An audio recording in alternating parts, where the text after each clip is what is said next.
Once upon a time, in a far-off land, there were a group of friends who lived in cereal boxes. There was Tony the Tiger, the mascot for Frosted Flakes, Lucky the Leprechaun, the face of Lucky Charms, and Toucan Sam, the colorful bird for Fruit Loops. They were all great friends and had lived in peace for as long as they could remember. However, one day, everything changed. Toucan Sam's secret stash of Fruit Loops went missing, and he was convinced that Tony the Tiger had stolen them. Lucky the Leprechaun, always one to mix up trouble, took advantage of the situation and convinced Toucan Sam to declare war on Tony the Tiger and his beloved Frosted Flakes. The battle lines were drawn, and each cereal friend recruited an army of their own.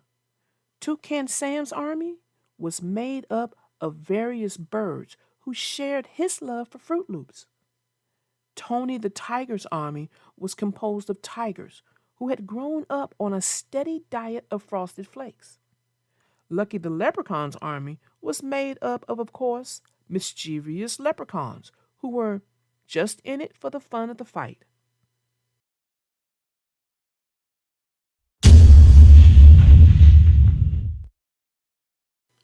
The war began with a flurry of activity as each side launched attacks on the others.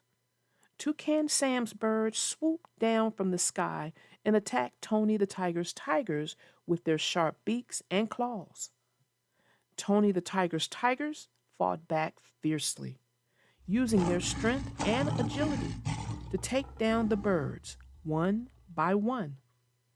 Lucky the leprechauns used their magic to create illusions and confusion, making it difficult for the other sides to know what was real and what wasn't. The war went on for weeks with no clear winner emerging. The serial friends, or should we say frenemies, had forgotten what they were fighting for in the first place and had become consumed by their desire to win. Finally, one day, as the battle raged on, a little girl walked into the store and saw the chaos that had ensued. She watched in horror as the serial frenemies fought each other, destroying the boxes and spilling cereal all over the floor. With tears in her eyes, she pleaded with them to stop fighting and realize that they were all on the same team. They were all delicious cereals that kids loved to eat.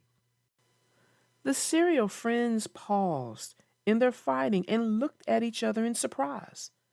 The little girl was right. They had forgotten that they were all part of the same group, and they had no reason to fight. They put down their weapons and hugged each other, apologizing for the harm they had caused. From that day on, the cereal friends lived in peace once again. They learned to share their cereal with each other, and they made a pact never to fight again. The little girl had taught them a valuable lesson, one they would never forget. And in the end, it was their love for cereal that brought them back together, stronger than ever before.